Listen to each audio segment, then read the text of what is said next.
I wanted to spend a few minutes telling the story of Idea Public Schools, the story of NIFTY and DI at Idea Public Schools. But before that, I just wanted to spend a few moments telling you just how important your work is and just why it matters so much.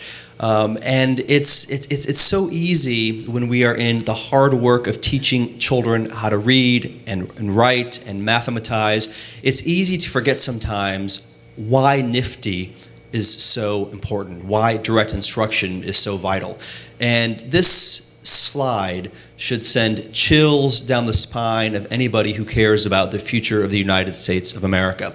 And really, this is some national research that talks about the correlation between how well students are performing third grade and what their likelihood is of dropping out of high school.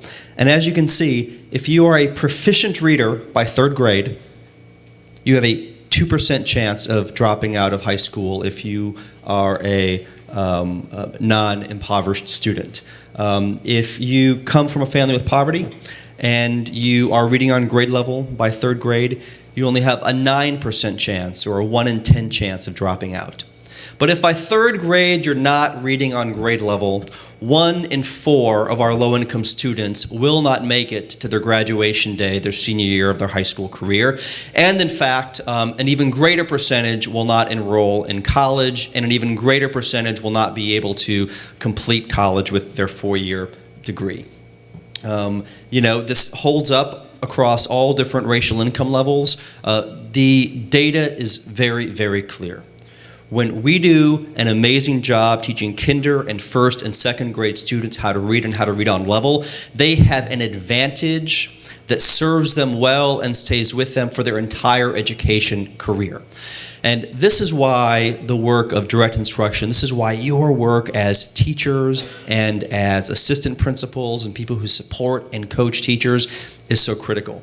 Because what we have seen at Idea Public Schools is that when you work the DI program works. And it doesn't just work for some students, it doesn't just work for most students, it works for all students. 100%, 100% of students can and will be successful when the adults in the system get it right. And what we love about DI, as Zig was saying earlier, is the complete package. It has very clear standards, it has a clear curriculum, it has a clear way to teach that curriculum. It has a very clear process to follow when students and teachers are not successful. And if you begin with the supposition that if kids aren't learning, it's not the fault of the child or the child's parents, it's some sort of deficiency in what we as adults are doing, to me, that is the most empowering attitude to have. Because it means that if we're responsible for kids not being able to read, we can also fix that problem. We can get students on the right track with a little bit of problem solving and a little bit of just good old-fashioned hard work, specifically with direct instruction. So I want to tell you all a little bit of the story of Texas. There were a couple of years back in the late 90s and the early 2000s. The late 90s, we had then Governor Bush. And he realized quite early that we had an epidemic in the state of Texas, that we had millions of students who were going through the public school system, who were graduating, who could not read the diploma that they were earning. And he decided at a very, very early age we had to intervene. And he started in kinder and first and second grade of these reading academies. And I would say that the approach of the reading academies very much followed direct instruction. Small d, small I. They weren't quite courageous enough to just latch their wagon onto the direct instruction star. But they tried to do DI, and they tried to do DI light, I would call it. But even that, even doing a close approximation to direct instruction meant that the blue line shows the state of Texas. There were a couple of years where we began to actually outperform the rest of the country on the NAEP exam. But we stopped doing that when Governor Bush became President Bush, and the reading academies stopped, and the focus on clear teaching and direct instruction stopped, and the rest of the nation began once again to pull away from the state of Texas. And this is so incredibly critical because when we look at the future of our low-income students, I have to say it's a very bleak picture. In 1970, 6% of children from the bottom income quartile in America were graduating college. Now, let me just put, and this is controlled, for today's dollars versus yesterday dollars. To be in the bottom income quartile in America, it means you're a family of four making $35,000 or less. And in 1970, 6% of those families were graduating. And today, according to the University of Pennsylvania, we've only increased 3 percentage points to 9%. Now, if you were a fuzzy math statistician, you would say, that's a 50% increase. But the reality is, when you're only at 6%, a 50% increase is not nearly enough. So what happened in that same period of time to students from families from the upper income quartile? The upper income quartile in America means that you are a family of four with a family household income of $105,000 or higher. Well, their passing rate or their graduation from college rate went from 40% to 77%. Because in the 1970s, it was enough to have a high school diploma to earn a good living. But as the 70s and the 80s and the 90s progressed, upper income parents realized that a college diploma was the new game in town. And they did everything they could to get every advantage for their child possible. So this matters because if you don't have a college degree, you have a coin flip toss likelihood of escaping poverty. If you've got that college degree, you have a 9 in 10 chance of escaping poverty. And I don't have a chart that shows this, but if you have a college degree and you wait until you're at least 21 years of age before you have your first child, that number jumps to 97%. But we can't get kids to graduate college if we can't get them in college. And we can't get them in college if they don't graduate high school. And we can't get them to graduate high school if we don't get them to read in kinder and first and second grade level. There was... The Supreme Court just a couple of weeks ago issued a ruling saying that affirmative action in public colleges and universities and the University of Texas system was allowable, that affirmative action was okay. Well, I was so pleased because that helps our high school seniors. But the problem is this judicial action comes 13 years too late. What good is it to give African American and Hispanic and low-income children an advantage to go to our flagship universities if we have them in crummy schools from the time they're in pre-kindergarten all the time they're through high school? If we really want to change the arc of history in the future for low-income children, we've got to be sure that every single student has the advantage and the benefit of being in a classroom that is taught with the precision and the efficacy of direct instruction. Now, a college degree isn't just about a higher income or a better car or a bigger mortgage or a nicer house. A college degree, in many ways, completely impacts and influences the sort of America that you live in. Let me just give you an example. If you are an African-American male and you do not graduate from high school, you do not get your diploma, you have a 68% likelihood of being incarcerated at some point in your life. Let me say that again. You don't get a diploma, African-American male, you have an almost 70% chance of being incarcerated. If you get your high school diploma, that incarceration rate drops to 21%. And if we can get you onto a college campus and get even just a 2-year degree, the incarceration rate drops to 6%. So we're not just talking about a better way of teaching reading or teaching math because we are some sort of educational fundamentalists who just have this devotion, this blind devotion to a certain way of teaching. We've got to teach this way if we give a darn about the prospects, particularly of minority students in America today. This is another quite troubling statistic. In the United States of America today, you can look at the number of prison beds that we have in America versus the number of dorm beds that we have in the United States. I'm looking in the audience. We have I would say, a majority of women. Women, you all are doing pretty well.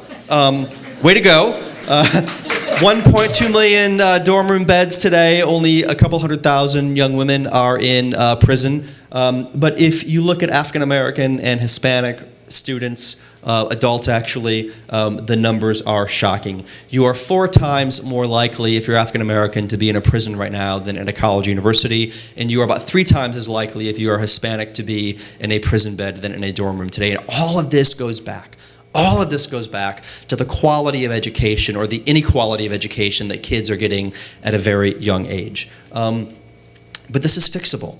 This is solvable. And in just a few minutes, again, I want to share the story of Idea Public Schools. But I want to just share a couple of other numbers. And I like showing this when I'm meeting with public officials or donors or investors, because there is a very real economic cost to the fact that in the city of Austin, I gave this presentation a couple of weeks ago, in the city of Austin, in Travis County, only about 1 in 20 young people from a low-income home are getting a college degree. 1 in 20. The worst results of any city in the state of Texas. So in the state of Texas, we spend about $10,000 per student per year on their public education tuition, for lack of a better word. So over 13 years, if you include kindergarten, we're investing $130,000 in the public education of our young people. So if we do 20 kids for 13 years, that's $2.6 million.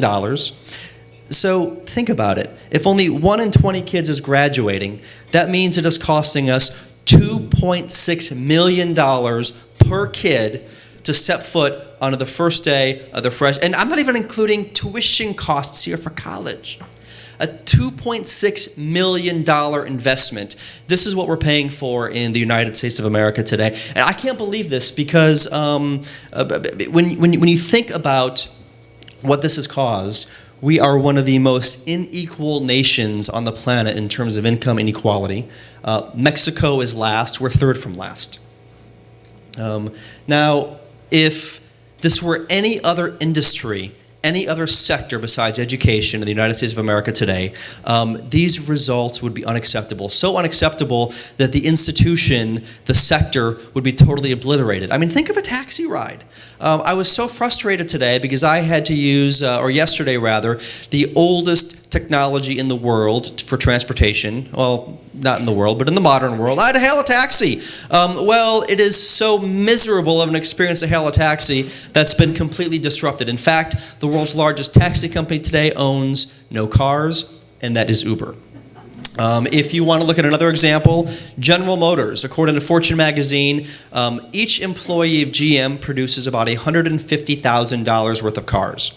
Well, the fastest growing car company in the United States, the average employee produces $2.5 million worth of cars. And that's Tesla, a totally different manufacturing process. The world's largest media company today, they don't make movies. They don't make TV shows. They don't produce any content. They are Facebook, the world's largest media company in terms of market capitalization. The largest hotel chain, it's not Hilton, it's not Radisson. They don't own any buildings. They don't own any hotel rooms. It's Airbnb. So the, Target, my son yesterday, when we were meeting with Rosella, who's in the room somewhere, I asked him to, there you are, Rosella, I asked him to sing a little song, and he got all shy. And I said, I'll take you to Target to buy a Nerf gun if you sing the little song. But what he actually said, did we end up going to Target last night, son? No, we went to the largest retailer in the United States of America that doesn't own one. Okay, you guys know where this is heading now. It's Amazon.com. So why is it that in education we are completely immune to market forces? We are completely immune to results. Look, our results aren't quarterly profits. It's not market capitalization. It's not rate of expansion. It is the extent to which we can teach our young people to read and write and do math. And we don't need some new technology. We don't need some new disruptive invention. All we've got to do is ensure that people across America are teaching the same way that all of you guys are teaching right here in this room today. It's not that hard, ladies and gentlemen. I know we can do it. And I know that this succeeds because, as Kurt was telling you, at Idea Public Schools, again, I started this organization 17 years ago. Let me just tell you what can happen when you use programs like direct instruction. The Washington Post put out a list of the top 2,000 high schools in America out of over 30,000 high schools. 6 of the top 50 schools in the United States of America are our high schools, Idea Public Schools. U.S. News and World Report. U.S. News and World Report puts out the same list, a little different methodology. Every single one of our high schools was in the top 120 out of these 30,000 high schools or so. And all of this starts because we've always used direct instruction. I was a classroom teacher in the late 1990s. I graduated from Georgetown University. I joined this program called Teach for America. I was thrust into a classroom in the Rio Grande Valley, right on the border between Texas and Mexico. And I walked into my 4th grade classroom, and I couldn't believe that 9 and 10-year-old students who were born in the United States of America couldn't speak a lick of English. I couldn't believe that students who have gone to American public schools since pre-kindergarten were in 4th grade and they couldn't read a simple declarative or interrogative, any sort of sentence at all. And I remember being frustrated. And I was mad at the parents, I was mad at the kids, but really, I was frustrated with myself because I didn't know how to reach these students. Well, thankfully, I was turned on to this program called Direct Instruction. Now, are there some McGraw-Hill reps here in the audience today? Okay. Cover your ears for what I'm about to say, please. I was at a very, very under-resourced school, and we didn't have any DI materials, so I did what any ethical teacher would do, and I photocopied the entire series. I had no training, I had no support, I didn't know that I was supposed to say all the words in bold. I didn't even know what I was doing. I'm just like reading the script and doing this in the most incompetent way possible. Somehow, I still had the highest reading performance as a first-year teacher in my classroom for reading. And these students who I thought couldn't read and didn't know any English became the best readers in the entire school. I thought, if I can figure this out as a 22-year-old non-education major who went to Georgetown to get an economics degree, who had a crash course in education for a couple of weeks, if I could do this, anybody should be able to do it. So I started this after-school program, as Kurt said, but it took on a life of its own. And I quickly saw that if I wanted to be able to control the destinies and the futures of our students, that I needed to do more than an after-school program. So in 2000, I applied to the state of Texas. I was 24 years old and asked them to give me permission to open a school. And my charter was granted in March of 2000. And we opened a couple of months later on the 2nd floor of a tiny Baptist church in downtown Donna, Texas, with 150 students. And it was a very simple sales pitch that I told parents. I said, if you stick with us, we'll stick with you, and I promise I will get your son, I will get your daughter into a college or university. Of course, I had no idea how we were going to do it, but they didn't know that. And we started off from the very beginning using direct instruction, and before I knew it, we had a waiting list of a couple hundred students, and then we had a waiting list of a couple of thousand students. And then I got a phone call from, and you'll just have to tell me, by the way, when I'm at like 2 minutes or something, and I'll wind things down. And I got a phone call one day when I'm at my desk.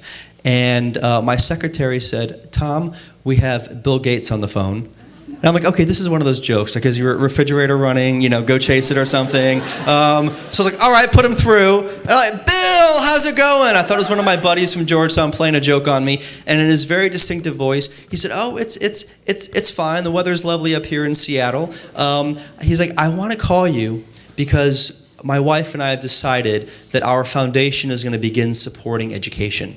It's kind of funny now because they are such big education philanthropists to think that in the early 2000s they were just getting into philanthropy and public education. And he said, Tom, my research team has told me that no low-income students, no Hispanic low-income students in the rest of Texas and maybe America are succeeding at the same level as your students. And I want to help you grow. I want to help you guys reach more students. I thought, well, Mr. Gates, this is great because we were just thinking about opening up some new schools. And I was, thinking, well, where are we going to get the money for it? So Bill said, why don't you put a proposal together and get back to me? So, look, I grew up in a small town in the Midwest. And my parents always said, never, ever, ever talk about money. Was anybody else, brought up like that?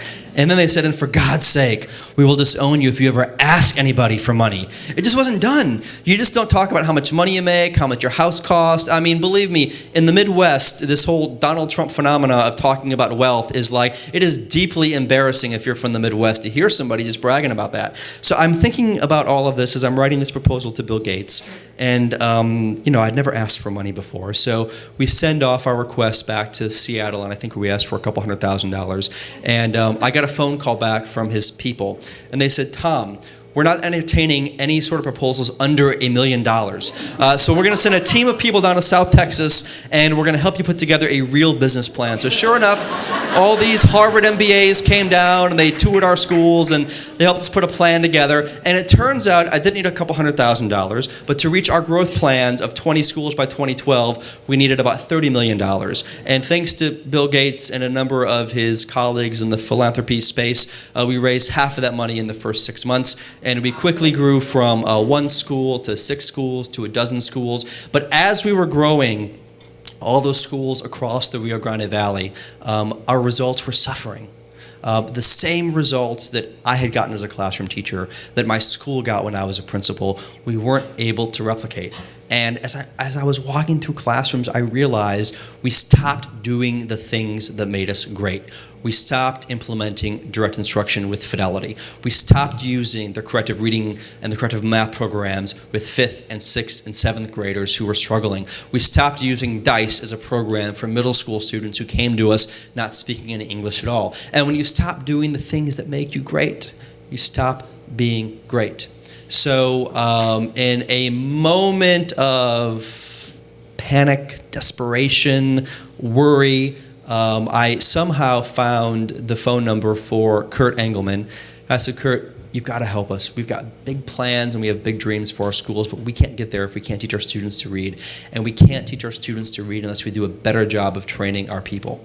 So as Kurt said, in the past 16 years, we've gone from 150 students to 30,000 students. We had 40,000 students apply to our schools just since December of last year. The waiting list is bigger than our enrollment, and it's because parents want to see their kids reading like the wind. They want to see their children computing mathematics with their eyes closed and being able to know those times tables and those facts families forward and backward. And direct instruction has allowed us to ensure that even as we're scaling, we're getting better. We're not just getting bigger, but we're also getting better. We moved up to Austin, and people said, Tom, direct instruction is going to be fine for the Rio Grande Valley. But, Austin is a very sophisticated market. When you all go into Austin, there's no way that they're going to be, a little story about Austin. So the superintendent of Austin ISD and their board of directors came down to the valley, they toured our schools, and they said, we got to have this in Austin.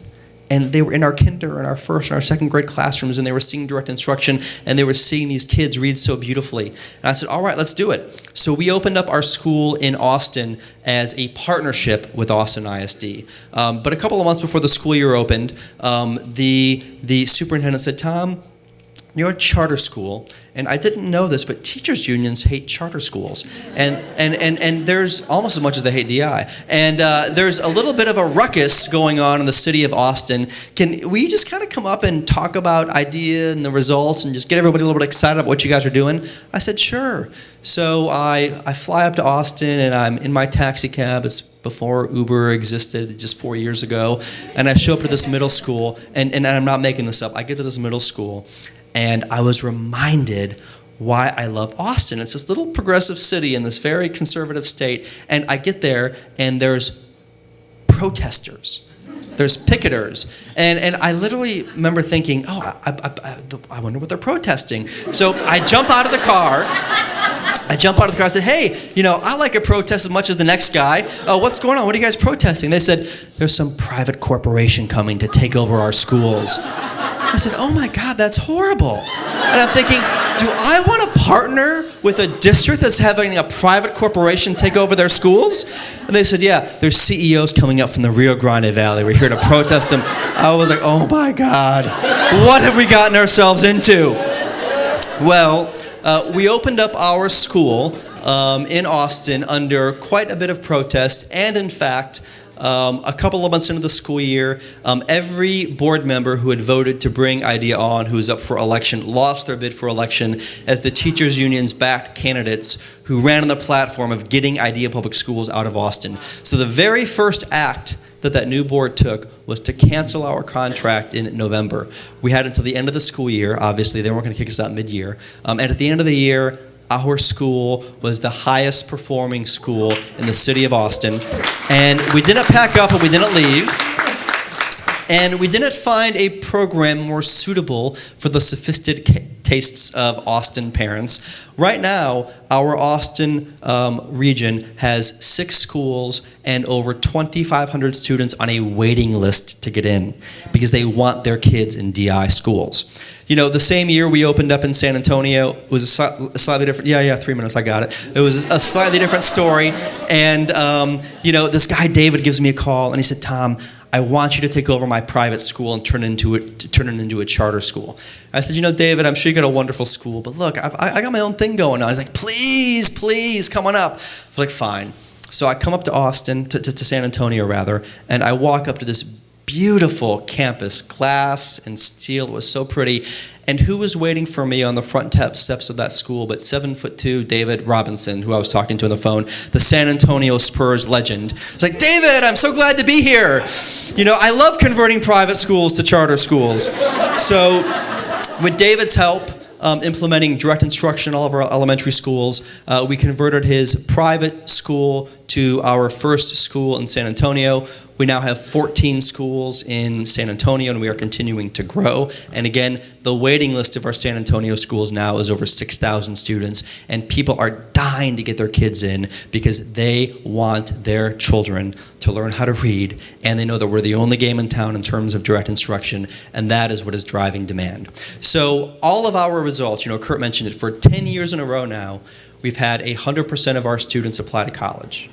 We've had 100% of our students get into college. And for 9 out of our 10 years, we've had every single student step foot onto college for the first day of their freshman year, and their graduation rate from college is 6.5 times the national average for low-income kids. And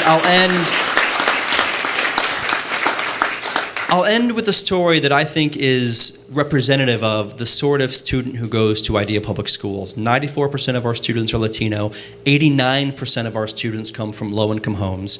And one of our students who I think just typifies the sort of child that we are reaching every day, his name is Omar, and he was born in Matamoros, Mexico. And he actually was living in an orphanage, and he was the equivalent of an 8th grader. And he had heard that he had relatives in Brownsville, Texas, which is the city just across the river from Matamoros on the U.S. side. And in dark of night, under a full moon, he literally broke out of the orphanage one night, and he crossed the Rio Grande with his 2.5-year-old brother on his shoulders. And he gets to Brownsville, and he finds this relative, and he somehow applies to IDEA, and he somehow is one of the students who gets in through our random lottery. And he shows up for the first day of school of his freshman year, not speaking a word of English, but thankfully we had the DICE program for him. And he quickly learned English, and he quickly was able to be assimilated into our advanced placement courses. And he was a senior in high school a couple of years ago, 1 semester away from graduating, with his acceptance to Texas A&M in his pocket. He was on his way to his part-time job, and he gets pulled over for a routine traffic violation. And the first thing that the officer said is, can I please see your license and registration? I don't have it. Why not? And he's an honest kid, but he says what you should never say to law enforcement. He said, because I'm not here legally. So he spends the final couple of months of his senior year in a federal detention center about 20 miles north of town. But thankfully, his teachers were shuttling work back and forth to him every single day. We got a good immigration attorney. He was able to walk across the stage. He was able to attend Texas A&M. His little brother is in middle school right now, and his little brother has grown up reading because he was a direct instruction teacher. What you all are doing is not just teaching kids how to read. you are putting them on a path for a very, very, very different future. Their life options will be greatly multiplied because of the work that you all do. Thank you so much for being here to continue your education. Thank you so much for teaching direct instruction. Thank you all and have a great day. Appreciate it.